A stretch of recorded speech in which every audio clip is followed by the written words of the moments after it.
Hi, this is JP Morgan. And this is Kenneth Merrill. And I'm Spike Lefkey. Today on the Sun Lens, we're going to compare the Nikon D850, the a7R III from Sony, and the a7 III from Sony, and the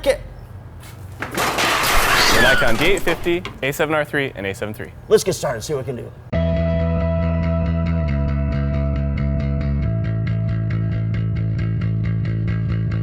So we're down in our favorite place to review cameras here in the alleys of Pasadena, and we're going to review these three cameras. Why did we choose these three cameras? Well, honestly, I feel like these, if I was going to recommend a full frame SLR style camera to someone, these would be the top three choices. I think it was last year we did the 5D Mark IV versus the D810 versus the a7R II. So this is almost like that this year with the newest, the latest and greatest. The Canon didn't make the cut. They just don't have a camera that I feel like competes at the price point. Just really doesn't. Doesn't really, not at all. Not at all. In fact, the Sony's latest a7 III has a better feature set than the Canon does at like half the price. Yeah. And that's really the question here. A lot of people are going to be choosing between the a7R III and the a7 III based on price and wondering, does the resolution matter? Is the extra resolution worth the money for the a7R III? Are there other features that you're getting as well that make it more of a pro-line camera? And then of course the Nikon D850 I think is the most interesting Nikon camera out there right now. Yeah, which is still on back order. It's hard to even get a hold of one of them right now because they're so extremely popular. So popular. Three great cameras. My daughter-in-law is going, I need a new camera. I want to step up from a Rebel into something, a full frame camera, but I don't want the weight necessarily. But I'm not, she's not sure what to do. She's only got one or two lenses. It's not like she's really invested in a big lens kit. So she really has the ability to go any way she wants without any problem. So these are the three cameras that we talked about. I talked about with her. And so let's look at the picture quality. Let's look at the ISO. Let's look at the dynamic range. Autofocus. Autofocus, which is, man, the autofocus has come a long ways on these. It's pretty amazing. Yeah. I think one of the biggest conversations we're going to have here is DSLR versus mirrorless, and how each of them handles. They're really different in terms of not only the weight, but like the ergonomics and how you work them and the speed. The thing I like about Nikons is I feel like Nikon has been in the game for 100 years, and they really know how to dial in the controls and make it fast for shooting. I think Sony's kind of still figuring that out a little bit, but on the other hand, Sony has all these amazing features that they're packing into these tiny little bodies. So. Well, the one thing that we know about Nikon is that they are weather resistant. They're durable cameras. They're made to be out and to be shooting. They really are. We don't know how durable the Sony's, they're long term, because they're smaller. They're just a little more lightweight. The build is maybe a little less durable. So I don't know, there's an issue there about how will they last. Although I've had an A7S for now, since it came out. Yeah. And we used it a lot on set, and it's been absolutely fine, so. By the way, we want to give a huge shout out to Borrow Lenses and thank them for sending us some of these cameras and lenses that we're using today. Borrow Lenses is a super convenient, awesome service. It will send rented cameras and lenses straight to your door so you don't have to waste the time going out and getting them yourself. And it's a great service if you want to check one of these out and see if it's a camera you really want to buy. Get it for a weekend, shoot it. It's really a great way to test the cameras, so Borrow Lenses.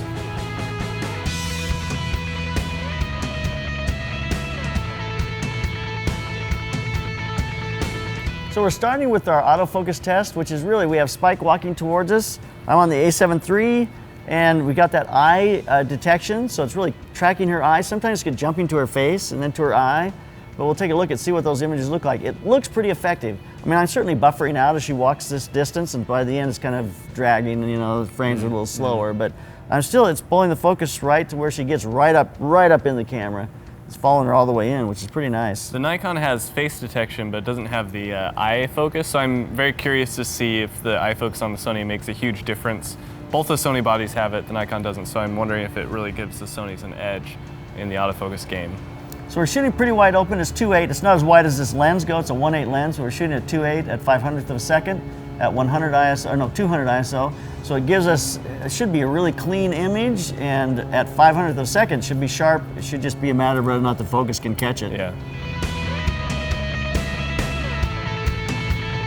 So when we look at these autofocus images, I am just totally astounded by the quality and clarity of the Nikon, even without the eye detect that the Sony has. Just face detect, continuous focus. Occasionally it looks to me like it's hitting her chin.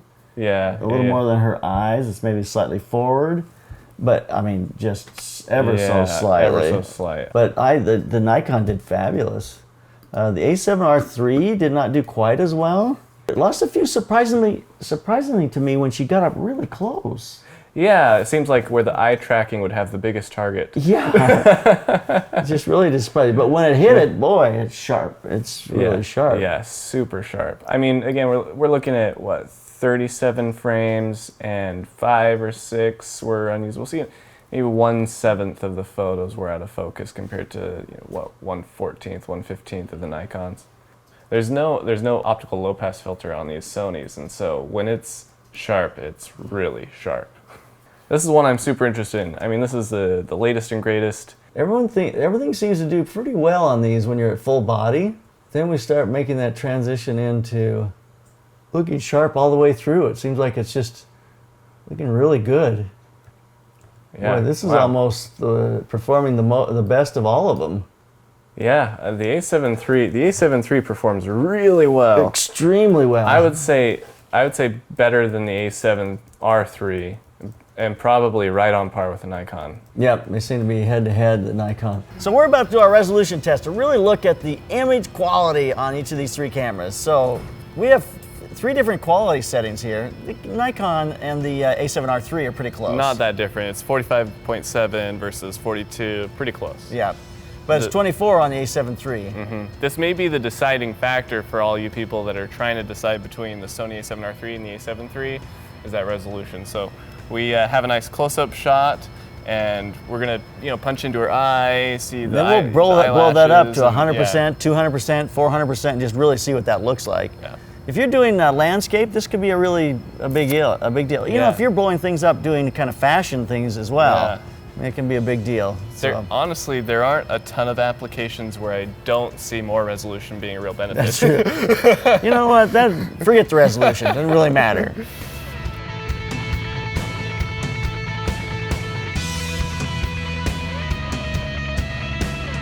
Looking at the resolution on these cameras is actually totally surprising to me, because I would have expected it to be, Nikon wins with the most resolution, most clarity, and then the a7R III is just almost, and then the a7 III really falls behind, but it totally is upturned that. You would expect the a7 III to be way behind, but it's really not. It's not way behind. The a7R III is definitely the best. It looks the nicest. It's sharp, it's clean, you see every little blood vessel in your eye. It's crazy. I think part of the reason why the a7R III is so much more clear than the Nikon is because it doesn't have a low pass filter on the sensor, whereas the Nikon does. And so you're gonna have a little more clarity with this. Both Sony cameras are gonna have a little more clarity. Yeah, it feels like the a7 III is edging out the Nikon almost, or at least it's holding its own. It's holding its own, and it's half the megapixels. If you're concerned about the megapixel count on the a7 III, I think you can put your mind at ease, because I don't think it's a major issue. It's not a major issue at all. No, not at all. In fact, it starts to make you wonder, the a7R III versus the A3, is it really worth the extra money for the a7R III? Yeah, I don't know. It's... One thing that I was really excited to test on these cameras is the ISO capabilities. I've heard a lot about the A7 Mark III capabilities, but it'll have a lot to live up to versus the Nikon D850, I think, which has performed the best in the previous tests we've done. So let's check them out. Let's look at the ISO. So there's all 3 of them up with the 100 ISO. They all look fabulous. It's amazing. They do. I mean, the 100, the 200 looks really good. 400. 400 looks great. These days, if your camera doesn't look good up to 800, then you should get a different camera. Well, there you it's have almost it. kind of expected. All right, 1600. Okay, let's jump up to 1600. You start really seeing the grain pattern there. The Nikon's starting to lag actually a little bit. Has a little more chroma noise. It is starting to have chroma noise. A7 III is looking real smooth. That's amazing. The A7 III is looking very good. So that's at 1600. Let's go to 3200 here. The A7 Mark III still looks killer to my eye. Very clean. It looks much cleaner than the R3 does. A lot of detail. The R3 is struggling. Boy, it's interesting. The R3 is not doing that great. At this point, what's interesting is the R3 is a little darker, and I think we're going to start seeing the exposure fall off on at least the R3 but the Nikon's going to remain constant. Okay, let's look at 6400 here now. The Nikon is definitely, you definitely see the grain in it, but the color still looks really good. A7R III, the exposure is falling off, and it's still kind of grainy. I think the winner thus far is the A7 III with the Nikon coming close behind. I think you're right. Should we jump to, well, there's 12,800. The R3 just fell off the cliff. Yeah, it's super dark. It's like a stop underexposed now. And it's just grain everywhere. The Nikon is, well, Nikon's pretty doing good. It's still pretty grainy, grainy. but it's the exposure's holding well. I mean, I think it looks pretty good. The A7 III is probably the top performer. The only thing is here is even the A7 III is a little bit darker at this point than the Nikon. So if you push those shadows to where they need to be, I wonder if it would change things. Like 25,600 here. Look how dark the R3 has gotten. Yeah, super dark, really grainy. What's that? The consistency of the Nikon with exposure is pretty amazing. It's pretty not amazing. changed at all. Not changing at all. Yeah. The A7 III though still wins out for cleanest, even though the exposure is starting to drop a little bit. The color though, the color of the Nikon, like you said, the consistency is just spot on. It really is. There you go. The Sony a7R III can push up to 32,000, and the a7 III can push to 51,200. Because they can. Because they can. And even then, the 51,200 looks as good to me as the 32,000 does on the R3. I would say you have a stop. I would say the a7 III has a stop over the R3 in terms of ISO performance. It really does. Yeah, I mean, you're pretending like you're getting this ISO on the A7R III, but you're not. Yeah, it's true. Not, because you're losing a stop. Well, you're losing, but not only a stop of light, but I think in terms of grain. You're gaining the grain. You're gaining the grain a lot, yeah. Yep. So, I mean, the verdict here for me is the A7 III is the best for low light, though I do like the consistency of the Nikon. Nikon is very consistent, color. Straight through. But the A7 III really is the one that can perform the best in low light. Yeah, I think so. So in the studio, we decided to do an over and under test. We're going to overexpose and underexpose images, and then go into camera raw and try to correct them as best as we possibly can. See if we can bring them back. So it kind of shows the dynamic range, shows what we can save. How far you can push it around. How far we can push it. And it was really interesting, some of the things that happened. I learned one thing: digital cameras like being underexposed a lot more than they like being overexposed. Yeah, for sure. They really do. The Nikon continuously surprises me on this one. Yeah. So we're looking at here, we got, well, we'll start with the normal exposure, but now we have +1 stops, and at this point, they're all fine. They all look okay. The Sony a7R III is definitely rated darker. The ISO rating is consistently darker than the Nikon, and even darker than the a7 III. Even in the other tests we've done, the a7 III is a little brighter. Yep. So there's +2 on each one of those cameras. And you just, I mean, what normal kind of skin highlight there is on each one of these cameras, I mean, it's starting to posterize a little bit. Yeah. It's getting you can't save it. I couldn't save it by trying to recover the whites or... I would say the a7R III looks good. I think that looks normal. But the Nikon definitely is looking weird. So let's look at +3 stops. Yeah, these are looking really good. These are looking good. We probably should have done like 1/3 increments so we could really tell exactly where each one breaks down. At what point? Because it falls off a cliff between +2 and +3. Yeah. The Nikon's definitely the worst. It does not retain those highlights nearly as well as the a7R III. A7 III's doing a little better. But none of them are looking any good. So we're gonna say, at +2 stops, the a7 III's good. The a7R III is good. The other two start to struggle, and then after that, it's just downhill for everybody. It really is. So going the other direction, I was really shocked at how far you could underexpose these and still get a very acceptable image. So let's go to -1. So there's -1. It's almost not worth commenting on. Yeah, it looks fine. It looks great. Clean. The grain looks clean. If you look at the transition up in the top. -2, I'd almost say the same thing. There's not much really to say about it. This is 3 stops underexposed. Yeah. I mean, the images in camera raw are starting to look like there's no one there. It's just a black. So you look it up and you're thinking, oh my word, there's no image there. Yeah. But it's amazing. Then you correct it, and but it's like, correct whoa, it, it's like, yeah, where'd all that come from? Yeah. Honestly, it makes sense that this is basically the equivalent of ISO 1600. That's true. You know, because you're underexposing at 4 stops and then pushing it. Yeah, yeah, so it makes sense. What's really impressing me, though, is that you don't see a huge color shift in any of these cameras as you're getting darker. I would have expected that a lot more. You know, maybe not grain, but some sort of color shift, but you're really not seeing too much of it.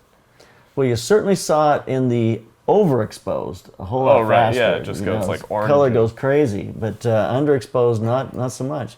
So we've got a -5 here. The Nikon is super consistent, as always. As always. More grainy, but the color is just very grainy there. The A7R III, yeah, it's darker. It's darker now, significantly. It is. So the conclusion with this would have to be that if you're exposing on all of these cameras, they're pretty consistent. It seemed like the Sonys were you say a half a stop. I was seeing almost a full stop. When you went overexposed, you were a little safer on the Sonys than you were the Nikon. And they're all looking pretty good under. Neck and neck. So I mean, I would say the A7R III has the best dynamic range because it had that edge on the highlight, but at the same time, it's a little bit darker on the shadow end. So it probably, it's probably maybe the top in terms of dynamic range, but very close to the others. The A7 III is totally held up. Yeah, all absolutely. The way through. So I'm thinking here, I mean, it's really important to look at, just for your own understanding of this, what the original for the -5 stop looks like. Oh, yeah. Because it is just dark. Yeah. So here it is, the original, the -5. So the reason this is so important to understand is if you've got an image you're thinking, oh my word, I've got nothing here, you've got a lot more there than you think. Yeah. And so don't give up on it. You know, there's a lot of recovery there, a lot of work you can do in camera raw, especially if you have a raw image. Right. If you've got a JPEG and you have no raw, you're kind of done. Yeah, you're done. Nikon's come a long way in the last few years implementing video. They weren't super strong with that a few years ago, but now, I mean, the Nikon D850 does 4K at 30 frames per second. It does 1080 at 120 frames per second, just like the Sony cameras do. But even then, the Sonys do have a few more video bells and whistles. So one thing we wanted to look at is just to show you how the standard profiles compare in the cameras and then the flat profiles. My feeling is that S-Log3, which is the flattest Sony profile, is going to be have a lot more dynamic range, be a lot more flat than the Nikon will, and that might be one reason why you go with Sony instead if you're looking for that really flat image. You know, also, and I don't know if this is the time to mention it or not, but the screen on the EVF on the A7R III is much better than the EVF on the A7 III. I think that's a big deal for me because. Not my favorite thing about the Sonys, the EVF. It's a little bit hard. The A7S was hard to even focus with. And the A7R II was pretty tough. But yeah, if you're not doing, if you're not looking through the lens, if you're relying on a video screen basically to run your camera, then having a really good EVF is key. And that very well might be worth the extra money for the A7R III, just because then you can actually see what you're focusing on, especially if you're focusing manual for some reason. Looking at the color profiles on these, of course, they all three have their standard, crunchy Rec 709 profile. The Nikon looks way warmer than the Sonys. Way warmer. The Sonys look like they have a more neutral look. But this is the standard. Of course, if you're using this primarily for video, you'll probably want to shoot in a flatter profile. And a lot of people like shooting the S-Log and stuff to get all of the dynamic range possible, especially if you're shooting to a recorder, like we said. And when it comes to that, there is a huge difference. The Nikon does not have a true log profile. They just have their flat picture profile. It's as flat as it gets for them, and it's really not. It's still pretty, punchy and stuff. But if you want to get all of the dynamic range possible, the Sonys are like. Do you think you can grade these back? Oh yeah, absolutely. The Sonys? Use a LUT. You throw a LUT on these Sonys. This is S-Log3, so this is the flattest profile that Sony has. This is this is going to catch 14 stops of dynamic range, whereas the Nikon will probably have 9. Yeah. Or 10. 10. Boy, what a difference! So, which one is this? The A7R III on the right is a little more contrasty. It is. Even though it's the same picture profile, it totally surprised me. I don't know why that is. Well, that's so interesting. This is where the Nikon really, as an application video camera. Yeah. It just not it quite falls so there. short. Yeah, not quite there. Not quite there. So we're going to do our famous slow motion test where we just blow our hair around at 120 frames per second on each of the cameras and just see what that looks like. I mean, sometimes it breaks up a little bit in the shadows, so we just want to see what that looks like for each of the cameras. And so here we go. It's a creepy uncle. The real challenge with the slow motion when you're shooting like 120 frames is the camera is taking tons of information, tons of frames per second, and just cramming it into this tiny little bitrate data stream, right? So usually what you see a lot of is aliasing or blockiness. There's not a lot of detail in the image. Like we shot the GH5 and the 5S last time, there's like no detail at 120 frames per second. Yeah. And you see things, the hair breaking up, you know. This actually looks pretty clean. The Nikon looks pretty clean to me. More clean than I would have expected. Yeah. I mean, it looks like the 1080p image out of an A7S or, you know, maybe last gen body. The A7R III, in my mind, looks even a little bit better. Than the Nikon. Than the Nikon. Oh, yeah. I mean, it's just this, it's a little smoother in terms of like the detail. I don't see, there was a little bit of aliasing with the Nikon. I don't know, they're pretty neck and neck. But the hair is just clean, and as it moves, the movement, I will really say, good. this looks slightly out of focus. Looks like I was focused like just on the tip of her nose or something, but very, very good. The A7 III looks more to me like the Nikon did. Maybe not quite as smooth in the details, but all three of these honestly look really great. It's really nice looking. 120. Slow motion. And slow motion is such, I mean, it just looks so good when you're doing video. Yeah, I would totally use this in a production. Absolutely. There's some cameras I would not, but these, all three of these look really great at 120. Boy, the A7 III though just keeps surprising me on each one of these tests. You expect it to be like the little brother who just can't quite keep up, but it's not the case at all. It's just kicking butt all the way through. I mean, so going back to your daughter's question, which of these cameras do I buy? What's your suggestion? Boy, I would have a hard time not suggesting for her at a price point of $2,000 getting the A7 III. I mean, it's a great camera. She wants something lightweight. There's no reason for her to get into Nikon and start spending money on that glass. I think at this point in her career, if she's just going to be shooting, she's going to be shooting on Sony. Get the Sony a7 III.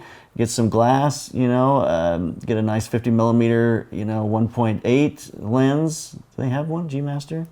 Yeah, I think the G Master, they probably have 1.4. Yeah, okay.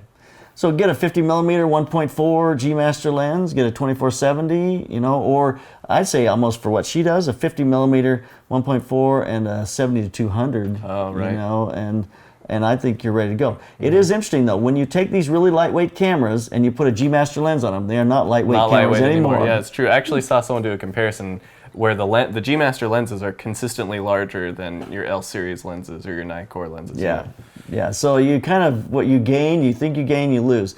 Now, if you're okay with an f4 lens, that small series of lenses, the 2470 is a tiny little lens, and on that camera, I use that to travel with sometimes because it's just so small and compact. It's easy to take with you on the road.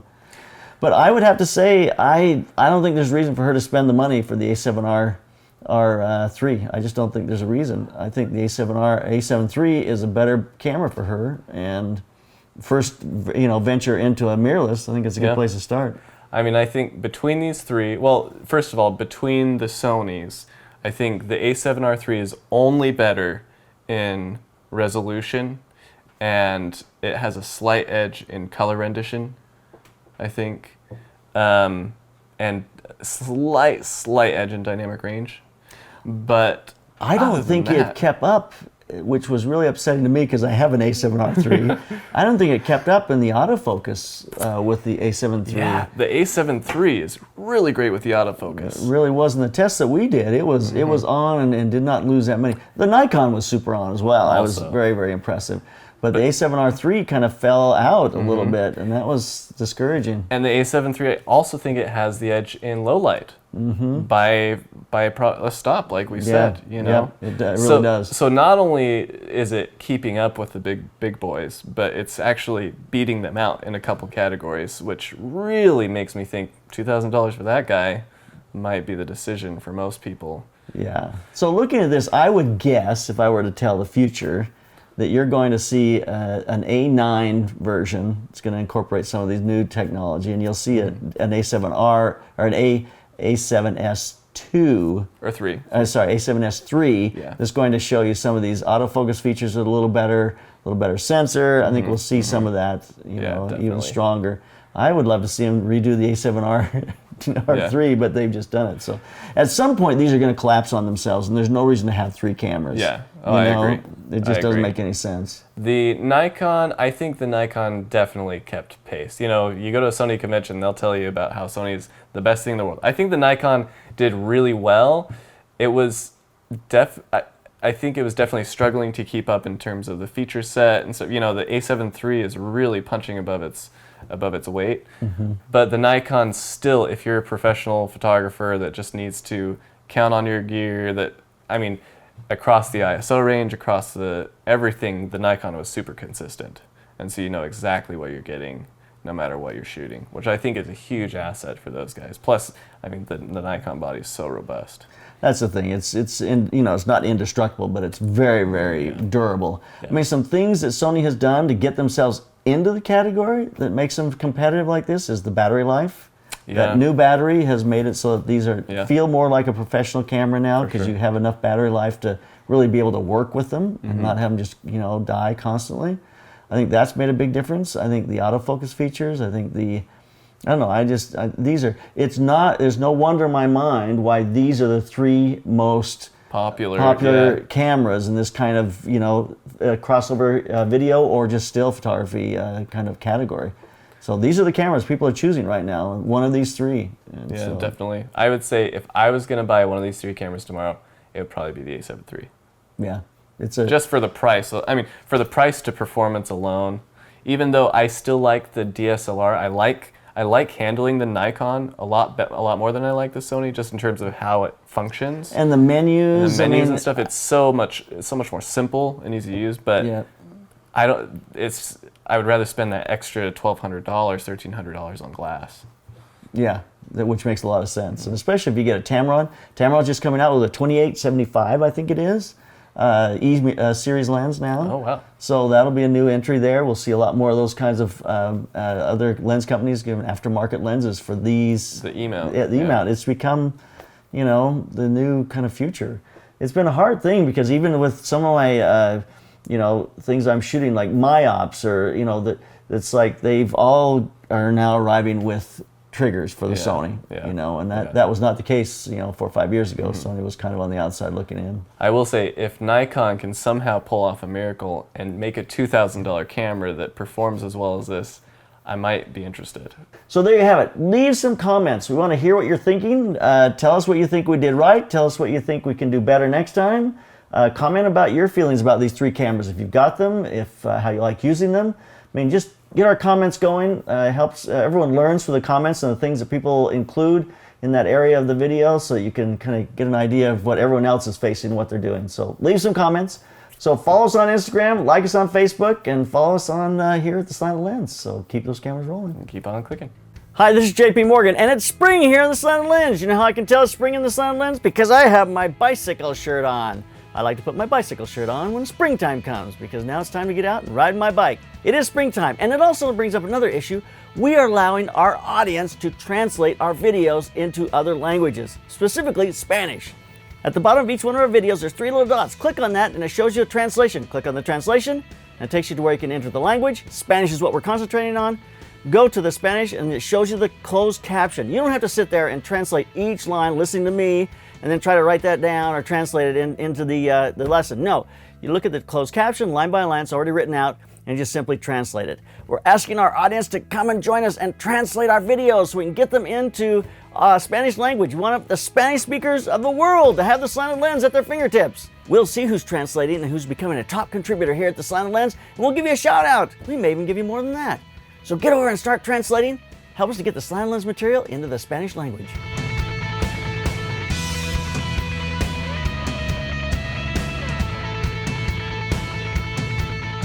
You should subscribe to the Slanted Lens. It may not save your life, but why risk it?